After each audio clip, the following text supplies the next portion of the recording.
who will inspire us, and then we can not worry about being out of tune. Thank you.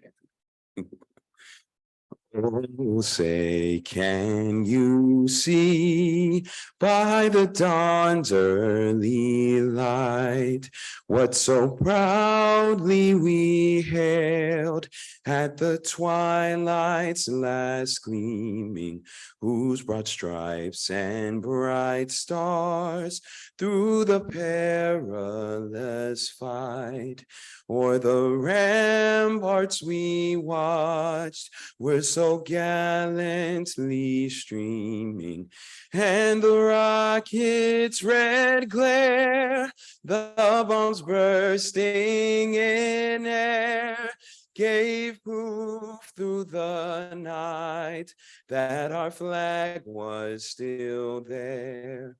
Oh, say, does that star-spangled banner yet wave o'er the land of the free and the home of the brave? Play ball. Please be seated.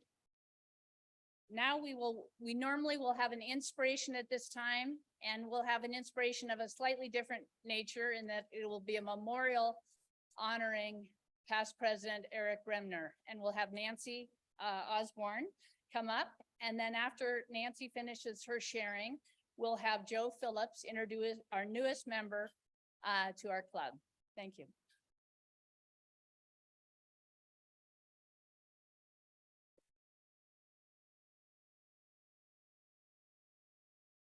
Thank you, Nancy. It somehow feels inappropriate to be standing here and just talking about our past president, Eric Bremner. It would be more natural to burst into song with clever lyrics and familiar melodies. But alas, our treasured lyricist passed away on July 24th in his sleep with his wife of 65 years, Bobby, at his side. Bobby and their son, Eric, join us here today. Welcome.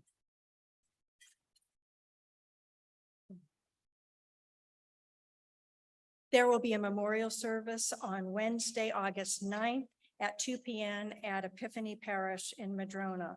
All are welcome to attend and share special memories you may have with Eric. Eric was truly a Renaissance man, a nationally recognized journalist and broadcast leader, a gentleman farmer, a competitive tennis player, and a devoted husband, father, and grandfather. And to all of us in Rotary, a very dear friend. Eric was a Rotarian for 46 years. Eric graduated from the University of Washington with a communications degree in radio and television, along with every imaginable award and recognition. In addition to Phi Beta Kappa, he was the Outstanding Journalist of the Year. Eric worked for 34 years as CEO of the King Broadcasting Company, and in fact, working for Dorothy Bullitt's grandmother. And during that time, he also served in many high-profile boards and national positions for the national NBC syndicate. On our program committee, whenever we needed a prestigious contact, we would always turn to Eric. And sure enough, the most important people in the nation could be found in Eric's Rolodex. Do you even remember what a Rolodex is? Well, Eric's Rolodex was powerful, and he would use it and then make personal calls and bring some amazing people to the podium at Rotary. 35 years ago, Eric and Bobby built a home on Decatur Island, which is also the home of 65 feral sheep. Eric brought a fraternity brother who was also a veterinarian to take a look at the sheep. The vet told them, either you take care of these sheep or in mercy, put them down. As a result, Eric and Bobby took care of the sheep, diversifying the gene pool and treating every lamb to an annual physical complete with inoculations. When Eric and Bobby turned over the sheep management to a younger couple a few years ago, the bookkeeping showed a profit of 37 cents. Balancing the expenses of the sheep's medical care with the wool sold. Today, 65 sheep still roam Decatur Island, reducing the fire hazard significantly and each being eternally grateful to Eric and Bobby for their care and concern. To me personally, Eric was not only a great friend, but an encourager and the consummate mentor. During my year as president of this club, Eric consistently sat front and center, just where Bill Center is sitting today. His eyes were locked on the podium, a smile on his face, and he even laughed at the inevitable faux pas. He is remembered affectionately for the lyrics of our centennial celebration and institutionalizing the Rogues. He even got me to sing a solo at the centennial. Eric was also pivotal in helping steer our club during an embezzlement experience during our centennial year. This was a tense time of ensuring transparency while protecting our club's reputation and good works. Once the problem was discovered, I called together a group of past presidents with skills in business, law, and communications. During our spirited deliberations, Eric sat quietly, listening intently.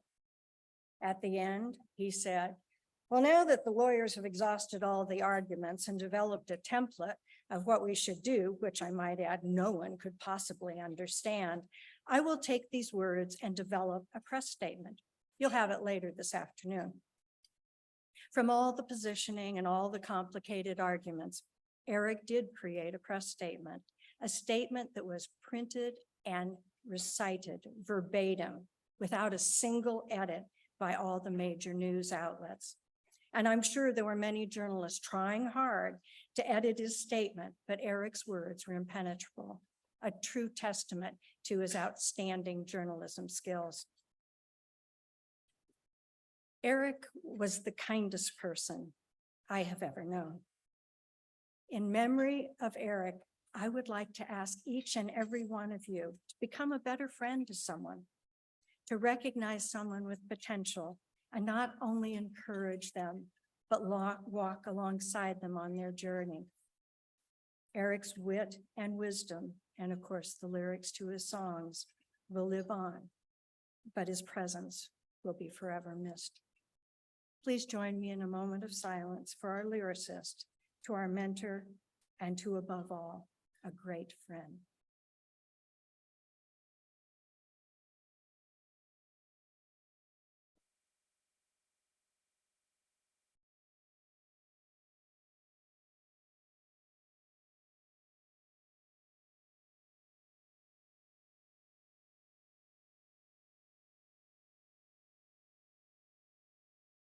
Thank you, Nancy.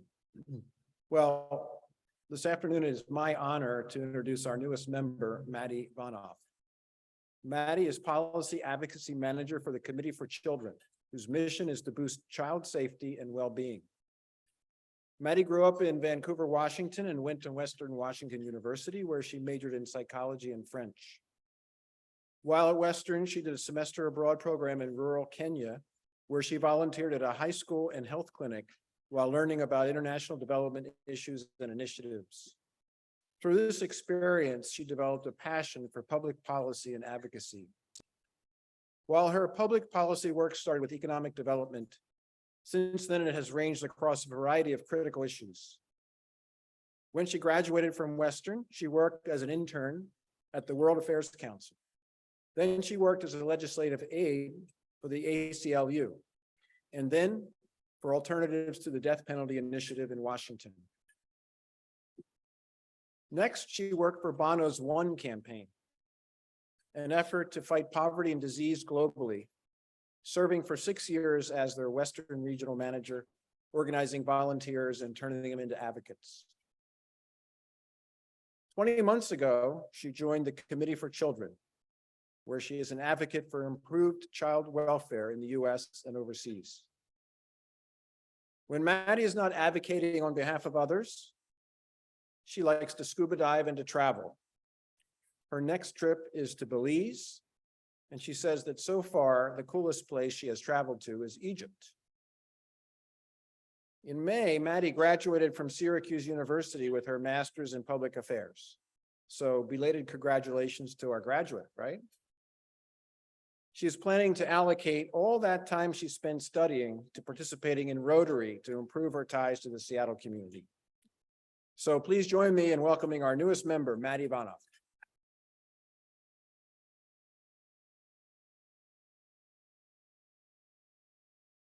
Maddie, welcome to a group of 1.4 million Rotarians around the world. And we're excited to have you both a part of this club and a part of the international community.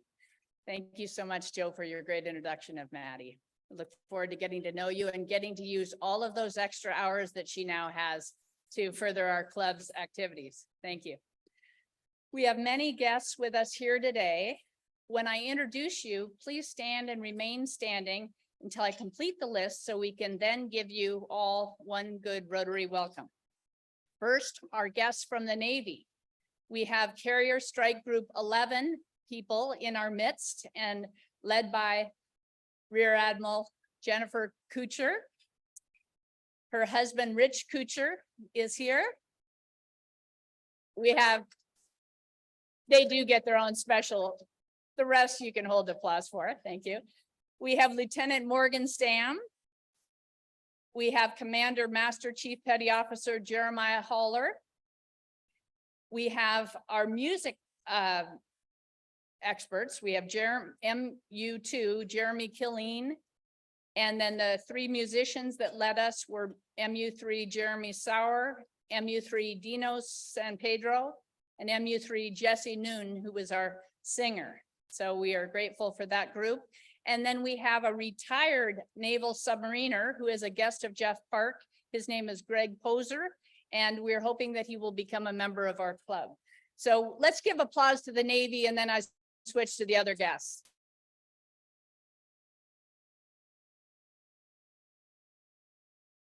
We also have some Coast Guard representatives from the sector of Puget Sound. We have Commander Chris Mullins and Captain Mark McDonald. Thank you to the Coast Guard. Now our guests without military ties are Chris Wells. He is a potential member and he was a former Rotaract and a Rotary Exchange student. Welcome, Chris. From Seattle University's athletic and political consulting background, we have Bill Hogan. He is a guest of Doug Seto. There we go. Nick Anderson brought a guest, Jasper Brown. Okay. And we have Seafair royalty, starting off with the crowned Miss Seafair, Savannah Parker. We have King Neptune.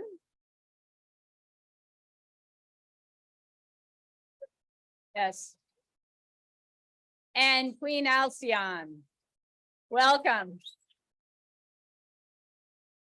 Are there any other guests or visitors that need to be acknowledged? Great. Stand and let us welcome you.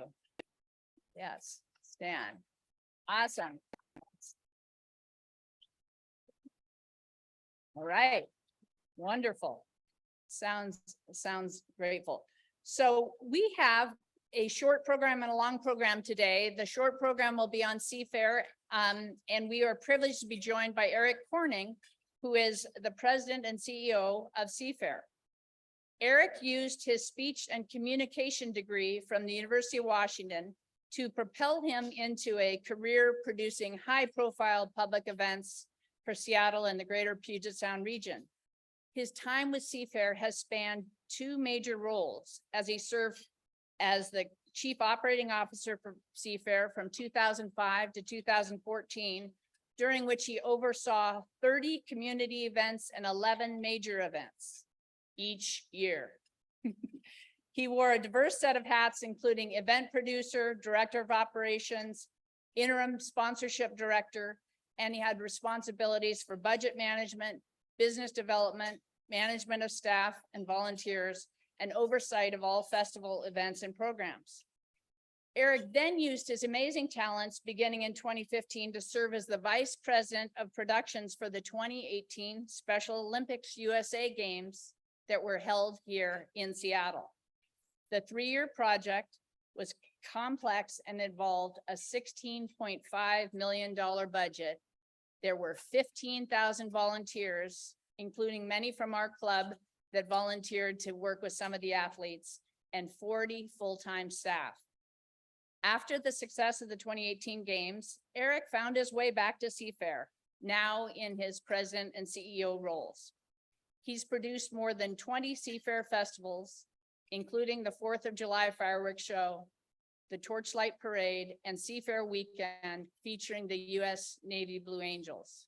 During COVID, Eric developed new relationships to create the Seafair Floating Concert Series that debuted in 2021.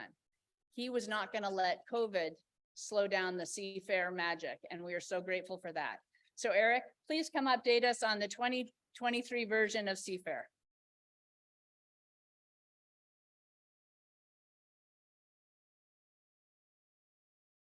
Okay, thank you so much for that. Hi.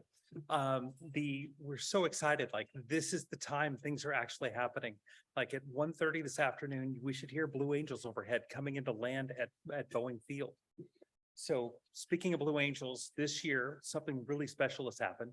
We have our very first female Blue Angel pilot. We've had women who've flown the C-130. We've had women who have done all sorts of things in the Blue Angels, not a pilot yet. And so this is Lieutenant Amanda Lee. Hoping to meet her later today. And again, we're so excited to be able to have her come join the team this year. We also at the Boeing Air Show, we have a number of other performers that are coming. These are two, that's a B-17 and a B-25. If you like these vintage warcraft from World War II, they have a really distinct sound to them. Very excited to have them on Friday, Saturday, and Sunday. We also have the U.S. Army Golden Knights coming. That's their elite paratroop team. They actually land near our food court right there in Genesee Park. So you can actually see them from jumping from the plane right down to that, the action of having them come down to the ground. And then down below there, that's a hometown act that's coming to perform. That's the Navy Whidbey Naval Station Growlers. Again, they fly the Growler version of the F-18 and do an excellent demonstration at Seafair. There's a number of other air show performers that are coming up this weekend, but that's our highlights. So in this room, there's probably many of you who remember the Gold Cup, and the Gold Cup from an earlier Rotary session, David Williams came and explained that the Gold Cup is part of the reason why Seafair has hydroplanes at all. That Stan Sayers went back to Detroit, won the Gold Cup in 1950, and brought back the very first hydroplane race to Seafair in 1951. And then he went on to win for like the next 5 years. So we're having a hydroplane race. So over the years, the Gold Cup has come and gone from Seattle. It hasn't been in Seattle since 1985. 38 years ago was the last time they actually contested this trophy in Seattle. And the winner was Chip Hanauer. So Chip was our Grand Marshal, our parade this last Saturday night. We were so excited to see him. When I look back and does anybody know who the gentleman is on the right there pouring Budweiser beer into the Gold Cup? It's Bernie Little. And Bernie was a facet of the sport for many, many years.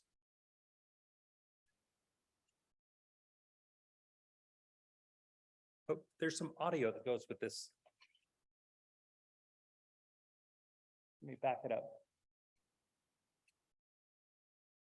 I'll let these guys be able, let me talk a little bit while they plug things in.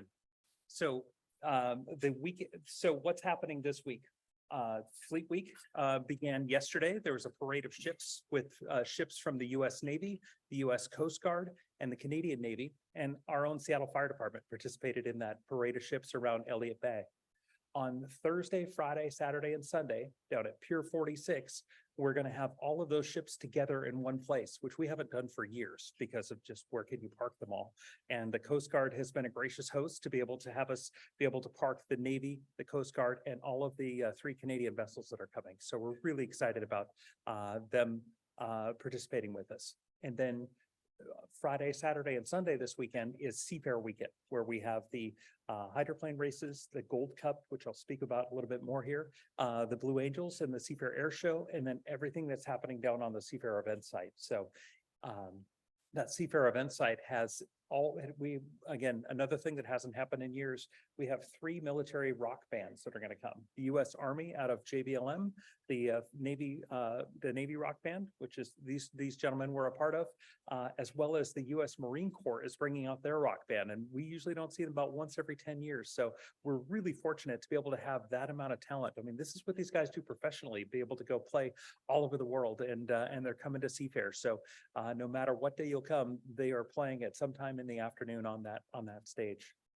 So the next video I'm going to plug in here is something. This was a King TV broadcast from the 50s. That is, well, I'll let you watch and I'll talk a little bit more about it. You are riding in an unlimited hydroplane. At this moment, driver of Fifthway 2, you are traveling at better than 160 miles per hour. The water is Lake Washington, seen as the most expensive speedboat race in the world. And in just minutes from now, 7 men and boats similar to this one will stream towards the starting line in the final heat of the Kentucky Derby of boat competition, the 51st Gold Cup Regatta.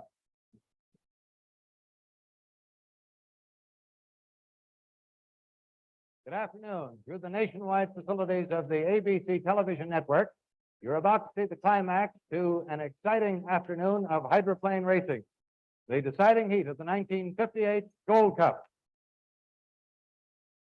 So back in the day, that each of the stations would broadcast this. It turns out this broadcast, as I've learned a little more about it, this is part of a national broadcast. Does anybody remember the show ABC Wide World of Sports? They did this live from Seattle, the final of the Gold Cup heat, multiple times over the years. So this was just one that they pulled out of here. And I love the camera behind the person's head, and like you're driving in a hydroplane at the Kentucky Derby of boat racing. And anyway, this is, it makes me so happy to see these, and then be able to see what King 5 does for their sets in the 50s like this. This is so fantastic of being able to tell the story of boat racing, and these are the sets that we build. So this is the modern day hydroplanes. These hydroplanes go over 200 miles an hour.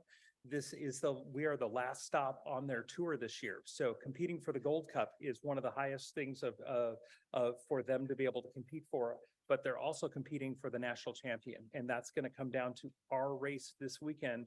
They'll crown the national champion for that. So our hometown boat is the Miss Home Street there with Dylan Runn, who's a local driver who's driving that. But we're expecting really competitive racing this weekend.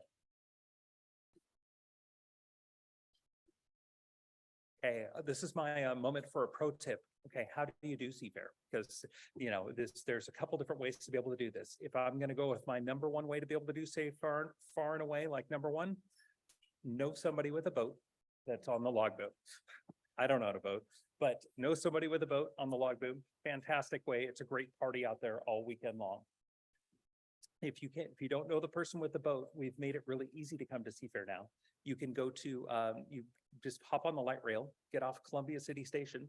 We have big coaches that will take you right to the main gate from there. It's about a mile drive around the neighborhood there. And then you'll be able to come down and be able to see those bands in the park, you know, beer gardens, food, all sorts of different activities happening, the landing zone for the Golden Knights, lots of activities happening down on site. This is the Fleet Week that I was speaking about at Pier 46 that's happening this weekend. Again, they have a number of great exhibitors and activities happening down there during the day. The folks at the waterfront have a shuttle that takes you up and down the waterfront, and the folks at the Mariners have opened up their garage at a discount rate of $15. And then last thing today, there's a really cool opportunity that we have each year. It's called Brunch in the Blues. It's a breakfast that we do that's down right on the ramp here, about 150 feet from the Blue Angels themselves, just before they take off for their flights tomorrow for their practice runs. So I think there's a few seats left for that, but you can find them on our website at seafair.org. Thanks so much.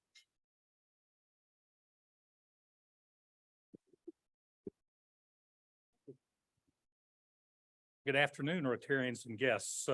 I'm Jimmy Collins, and it's my honor to introduce our main program speaker.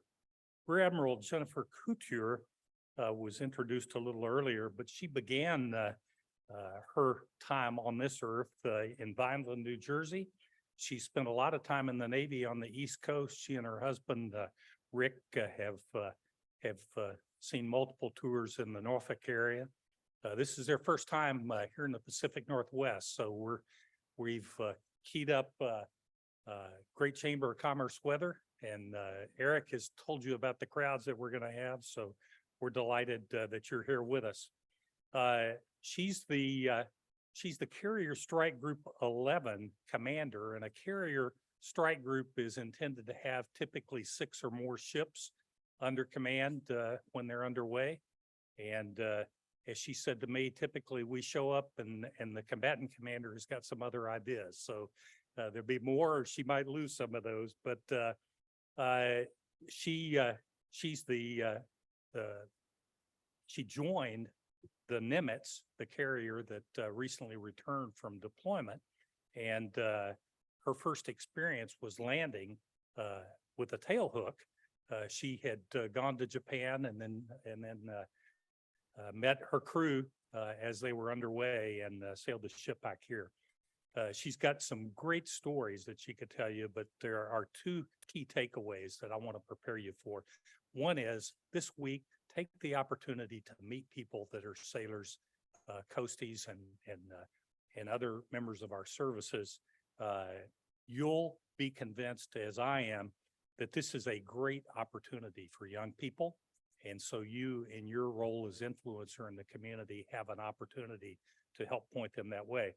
The other is the investment that the nation has in ports like Seattle, Tacoma area is really critical to the warfighting commanders.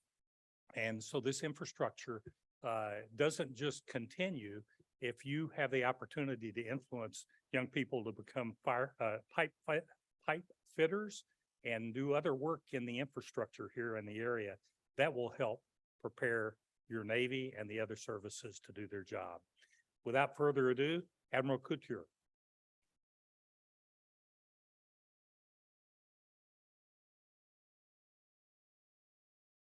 Right. Thank you so much for that wonderful introduction. I am thrilled for the invitation. Thank you, Madam President, for inviting me to come speak with you today. For our veterans, Rotary members, friends of the armed forces, thank you for your support of this organization, of Seafair, of Fleet Week, and I am excited to talk with you today. That may surprise you that in 28 years of naval service, this is my first time being stationed on the West Coast in the beautiful Pac Northwest. My husband, Rich, a 26-year Navy veteran, and I are honored to join you in this time-honored tradition, King Neptune. We grew up on the East Coast. We raised our daughter in Southeastern Virginia, and we did a tour in DC. And then my boss said, I need to get you in the Pacific Ocean. And so during my Navy time, I served in 8 ships, so big deck amphibs, frigates, cruiser, and a destroyer. I've deployed 8 times to the Mediterranean, the Middle East, the North Atlantic, and now the Western Pacific. I've crossed the equator, the Arctic Circle, and the international dateline. I've sailed the Strait of Gibraltar, the Suez Canal, the North Sea, and Land's End around Scotland. I've commanded 3 units at sea, the Kaufman FFG 59, now retired, Destroyer Squadron 28, a group of modern destroyers deploying as part of the Carrier Strike Group, and now Carrier Strike Group 11 embarked on the Nimitz. I've commanded ashore, responsible for all new accession training except the Naval Academy, so boot camp, officer candidate school, ROTC, and junior ROTC. And while I have never been the first anything as a woman, I've been at the forefront of a changing Navy and a nation. And the reason I point that out to you, that as you can see, I've done a lot of things in the Navy, and I've never been the first woman to show up somewhere. And I think that speaks to the kind of organization that the Navy wants to be as representative of our nation. You may wonder how I got into the Navy. When I was in middle school, I was a Girl Scout, and many of you may be Girl Scouts or Scout leaders. And so we took a weekend camping trip to Annapolis at the Naval Station. They have a campground there. We ate in the galley. We toured the Naval Academy. And when I looked at those student midshipmen, I thought, this is who I want to be when I grow up. Not what. I didn't think I want to be a fighter pilot. I want to drive a submarine. I want to command a ship. I thought, this is the kind of person that I want to be when I grow up. Smart, athletic, confident, charismatic, patriotic, a person of character, of integrity, responsible. I want to give my life to service. So I came home and I told my parents I was going to be in the Navy. But my family and I knew so very, very little about the Navy. We'd never seen a Navy ship and didn't know anybody in the Navy. We didn't live near a Navy base. But it never occurred to my parents or to me to ask if there were barriers to my service, if there were limitations on opportunity in the Navy. So this was 1987, and there were indeed limitations that I had no idea. Women could not serve on submarines or other warships, amphibious ships, frigates, destroyers, aircraft carriers, all the things that I've just described to you that were in a part of my service. They could not fly combat aircraft, jets that took off from aircraft carriers. And it wasn't until I was already a midshipman on an ROTC scholarship at George Washington University in DC, when I realized that there were barriers. In 1993, the combat exclusion law was lifted and people came up to me and said, congratulations. And I said, for what? I had no idea. These new policies opened opportunities for women like me to serve, which sent me on the path I traveled to get to you here today.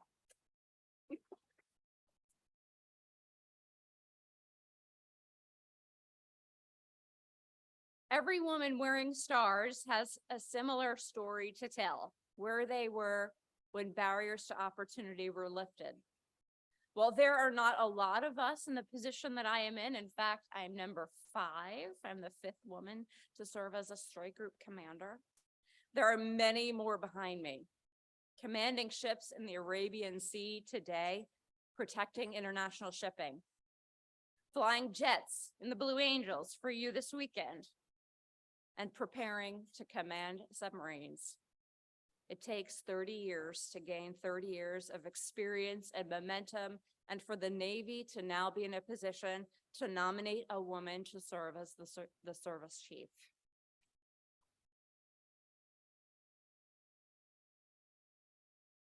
So today I have the opportunity to lead a talented, dedicated, patriotic Navy team, and to celebrate the long-standing relationship between Seattle and our Navy.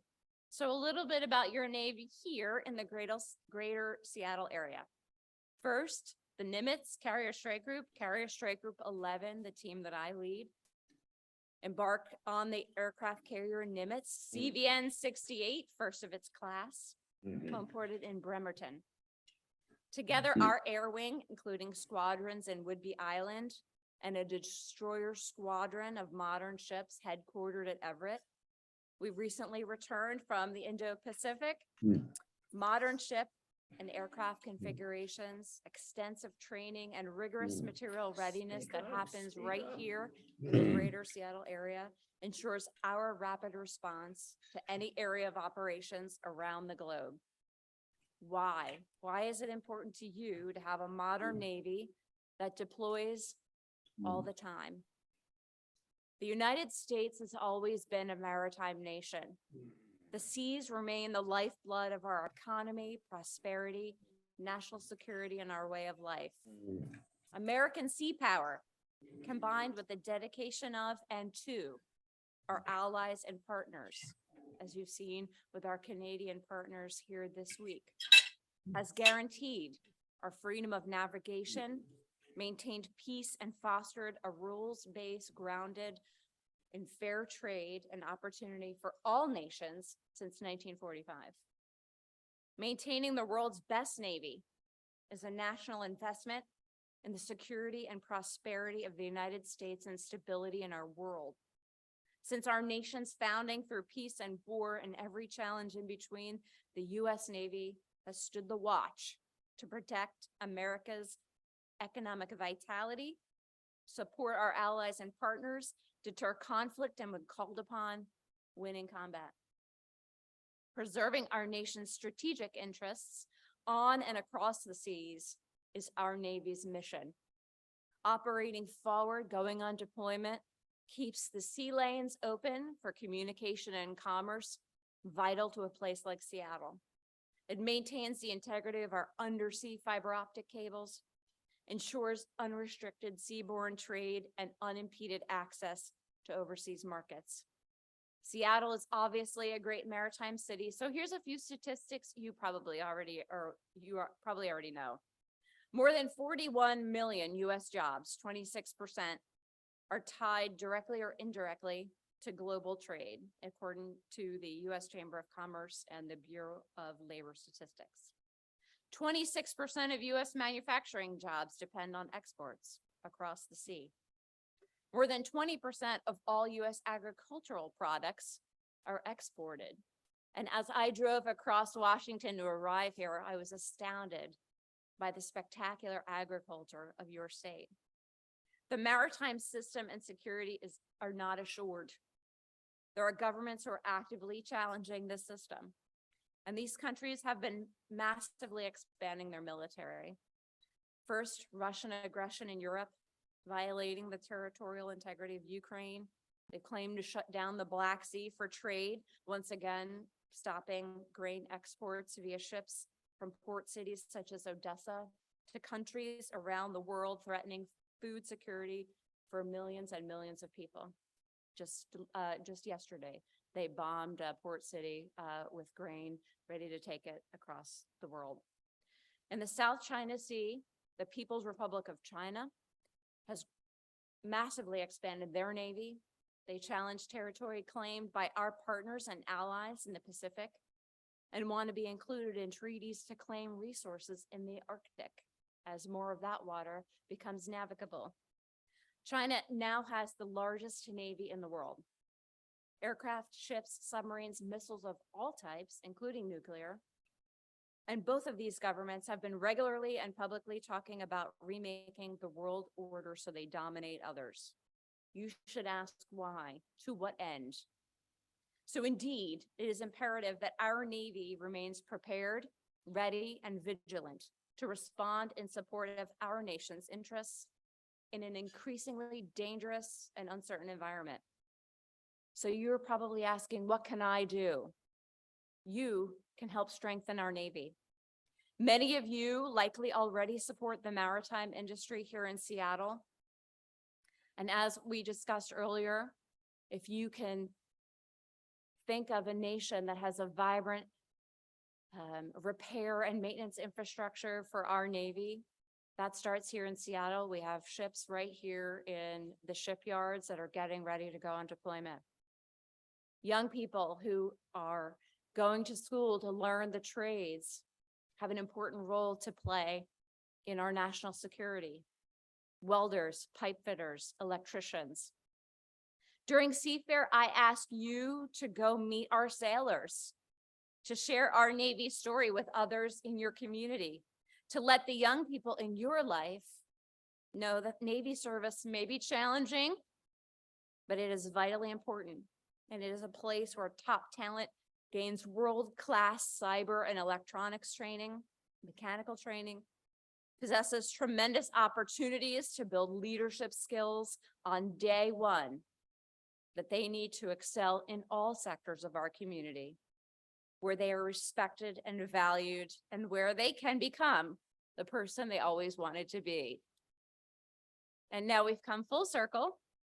And I hope that my personal story shows you why the Navy needs the best people to become the best people, and why the U.S. needs the best Navy in the world.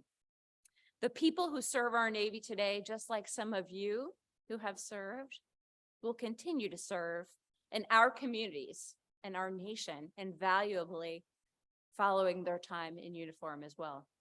So on behalf of your Navy operating around the world, 24 hours a day, 7 days a week, for 247 years, around the world and around the clock, thank you for the opportunity today to talk with you and for your continued support of our service.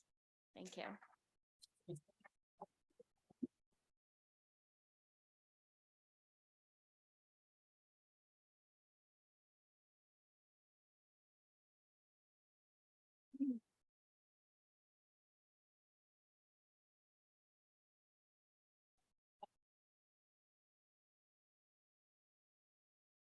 You're too kind. Thank you. Thank you so much. At this time, we're going to be taking questions from the audience. So Well- Kathy is going to take that half of the room and I'll take this half of the room. We'll start here with Bill. Thank you very much for your speech. The question about the navigable waters of the Arctic is really interesting. The report in the New York Times recently said 36 icebreakers and we have 2. So what's the story? And where is your role in that area? Yeah, that's a really great question. So here's what we know is that there's less navigable, or I'm sorry, there's more navigable water there than there's ever been, which means that there's a competition for resources, that countries are going there to stake a claim as they think there might be some minerals and oil and other things that might be of value there. So icebreakers. You know, this is just not something that the Navy has paid a lot of attention to in the last several decades because we've been focused on other things. And so we rely on the partnership, especially of the Coast Guard, who just, I think, has either commissioned or is in the process of commissioning a new fleet of icebergs. Three, thank you. At least 3 with more to follow, and our partners and allies. And that's why, you know, when I talk about the fact that, you know, China has built the largest Navy in the world, that means that our partner nations, their resources that they have been focusing on, places like Norway and Sweden and Finland, who have been more focused on things like icebreakers, are so important to us going forward because we can't do it alone anymore. So that's something as we look forward to. The Secretary of the Navy has said that the Arctic is one of his key priorities. And so that is something that we know we haven't paid enough attention to and need to get better at. Thank you so much. I've got a question from our Zoom chat, actually, from Jim Moore. What proportion of the Navy is made up of women? Oh, that's a good question. It is about 30% overall. It varies by individual community, but it's approaching 30%, which you know, for my community as a surface warfare officer, I think we're probably there. Other communities, not so much, but that's certainly a priority for us as well. Thank you. Next question here from Andrea. Okay, great timing. Thank you. Actually, Stand up. I would love to, but it's actually my team member who's going to ask the question. And I just want to say as a CEO of Girl Scouts, way to go. So I'm Kari Seabolt Murphy, and I'm the Senior Director of Program for Girl Scouts of Western Washington. We are in year three of an aviation program that is taking off, and we're ready to start a maritime program. So anybody in the room that wants to help us get that built, we need folks to be pipe fitters. We need folks here on the shore. We need folks out in the sea moving oil. And my girls and gender expansive youth are ready to take the challenge. Oh, thank you so much for that. As a matter of fact, I was recently in Houston. Our daughter lives in Houston, and I was meeting with the Girl Scout Council there, and they have a vibrant maritime program, and they made me an honorary Girl Scout Mariner. I was very excited about that. Thank you. Great. We have a question from Bill Center. I just want to acknowledge that you're a really terrific speaker. Oh, you're so We, sweet. we just appreciate that so much. Thank you. Now, we've all read, and I'm painfully aware that the United States military is facing a real recruiting challenge right now. You know, the economy's booming, employment's booming, and it's hard to find people that are qualified. So I really appreciated your pitch about pipe fitters and electricians and about all the career opportunities in the Navy. What can we do to help encourage more young people to consider the United States military as a career? Oh, thank you so much for that. Thank you so much. Let me give you a little example. There may be teachers here, there may be people who know teachers. I would really like you to make sure that our students are great at math and science. So that is my ask of you. So first of all, for that, because that goes to the qualification piece. We need fire controlmen, people that operate the weapon system. These are high-tech electronics equipment, radars, submarines. These, even if you're enlist as a person straight out of high school without a college degree, you can go directly into these fields. Nuclear training is another one of those. But we need to have the basis of math and science there. And as the school education varies widely depending on where you live, we really need to pay more attention to that. So first, to get the pool of applicants from which to draw is important. The other thing is interest. So just about 30 to 35% of people that join the military have a parent who had been in the military. So we are kind of creating a family business, and we'd like to expand that. So I think some young people may be deterred by things like going to boot camp. That looks hard, and I don't know that I really want to get my phone taken away for 10 weeks. And so, having come from the Great Lakes area and been immersed in that, it's real, right? So the expectations of young people today are different than they may have been at times past. We need to have them see the bigger picture. We need to have them see what the real purpose and value of being in service is about, and not just a paycheck or not just to get a job, but that there's something better than that. And I hope with all of the sailors that we have put into the community this week, that young people will take the opportunity to ask questions like, hey, what do you do in the Navy? Something that simple, to make it real for them and not just, a recruiting poster, but that they recognize that there are real opportunities for them to grow and learn and develop in the Navy. So thank you. Next question from past President Jim McCurdy. Thank you for being here. Wonder if you could talk about the ideal size of the Navy. There's been lots of discussion about 300 ships, more or less, whatever, and maybe kind of what it'll look like a few years from now. Yeah, that's a great question. So a couple things. I think the Navy has said somewhere around 325 ships, and we are not nearly that. We're way short of that. I think, although the ship count changes every day, it's probably somewhere around 275 just for scale. And because we have such modern ships, it takes a long time to build them. And we have only a couple of places in our country where they're built. So it is a long-term investment, and it's very expensive. And so we like to joke with our Army brethren that the Constitution said we shall maintain a Navy and raise an Army, because, we even our forefathers recognized this was going to cost them a lot of money. And there's some literature that goes to that as well. And so I know that there's multiple studies, investigations, congressional committees that are trying to investigate what the right size is. And of course, there's lots of answers like, well, it depends. Where do you want them? But I think what we see now is, we need a bigger Navy to be in all the places that they need to be, and protect all of the regions that are so vital to us and our national interests. Thanks. Thank you. We are over time, so I'm going to have to pay for the price of that, but I am really enjoying this and I think everybody else is. So we're going to see, since you're a woman, you're up for the challenge. We can do 2 quick rapid fire questions. I don't know what these questions are, so Jasper.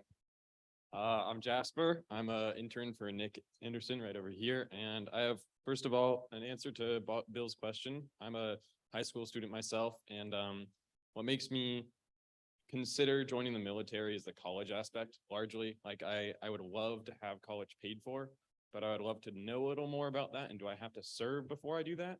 Or do I have to, or can I just do that and then serve? Like, So I have a great answer for you. First, there's lots of free money to go to college in the military. I earned my bachelor's degree and master's degree for free from the Navy. So did my husband, and our daughter went to college on the GI Bill for free. No, it's a wonderful thing as a parent to send your child out into the world with no college debt. So yes, we had to serve to earn that money. However, if for whatever reason service in the military, medically or whatever other reason doesn't fit for you, most of the services, including the Office of Naval Research, has a lot of STEM related scholarships that they're giving out. And so I don't want to undersell that.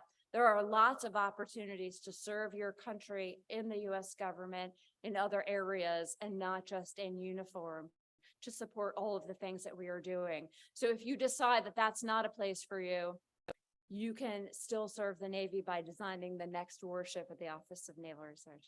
absolutely. And one last really quick one, is I guess the fight over control of the Antarctica. What are you saying? Is that like a kind of like a space race type thing, or is it like just whoever gets there first? I mean, what does that mean? Yeah, so it's interesting. If you were to look at a map, you would see that China does not have any land bordering the Arctic, and they have lobbied to be included on the Arctic Council. So here are some resources that they speculate are underneath the melting ice, oil, many of the minerals that go in your cell phone, and chips. So that's kind of what this is about. Who gets to take those things out of the ground? Thank you.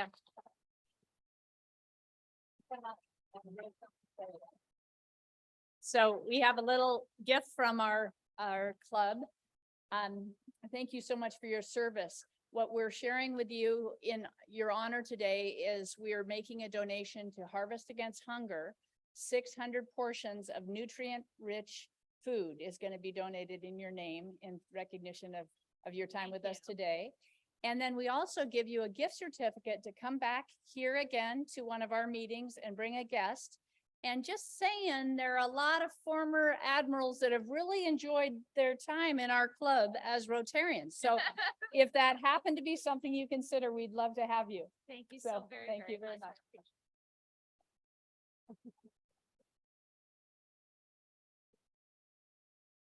With Eric's 25 years of making possible large public events in our region and Rear Admiral Kuchar speeding up the ranks in the Navy, we see examples of extraordinary leadership. And for this, you two have our admiration and thanks for you too. Thank you.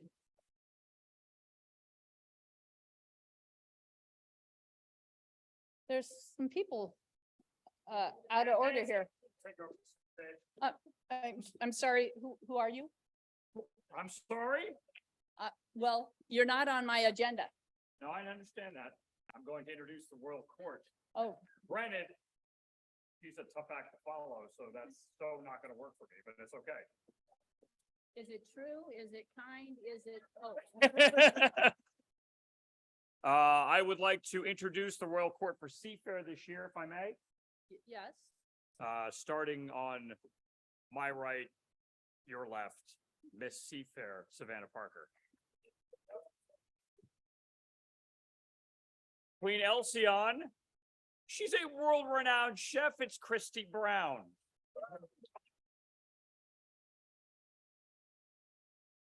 I'm a world-renowned broadcaster. I do the morning radio show on 95.7 The Jet. My name is Bender. I am this year's King Neptune. We met Queen Elsion, the original Queen Elsion. Is that correct? And your name, please stand up. Dorothy Bullock, she's the original Queen Halcyon. And I was told that there may be another possible previous King Neptune in the room. Is this? That's right. There is not. Okay. I just wanted to make sure that there was only the Queen Halcyon that we were going to recognize as well. So, if I may, we need to honor one of your own, your president, if you will. Did you know this? I have just a few words to say. Is that okay? Sure. I may have the stage for just a little while longer. She's like, cool. I'm going to get a medal or something. Nancy's a third-generation Seattle resident, graduated from Roosevelt High, is the pride of Roosevelt High School. She's a member of Seattle Philanthropic Advisors Network, Leave 10, Seattle Rotary Service Foundation, Roosevelt Foundation, Yale Women's Athletic Network, Rotary Club of Seattle, Washington State Bar Association, graduated from Seattle University and Yale University. And we would like to present to you, if you may, right there on the pillow, we're going to knight you. Is that okay with you? Should I go to sleep? One knee is fine. One knee, well, A knee or two. shoot, well, face us. Oh. There we go. Queen Halcyon. Oh, I need you to give better instructions. I don't know about everybody else, but it's a bow. It's a bow. So, yeah. it's a bow, sure. You can go ahead. We, the esteemed royalty that rules over Seafair, as a token of our great esteem for you and in recognition of your ability to do honor to the illustrious position, do hereby appoint you, Nancy Cahill, as Dame of Extraordinary Planning. To hold this said office with all rights, responsibilities, honor, inheritance thereto, belonging for the full term of our reign. Oh, yeah. Hey. Go ahead. In testimony whereof we have hereto set our hand and caused the great seal of our dominion to be affixed in the city of Seattle, Washington, our royal summer capital, this second day of office in the year of 2023.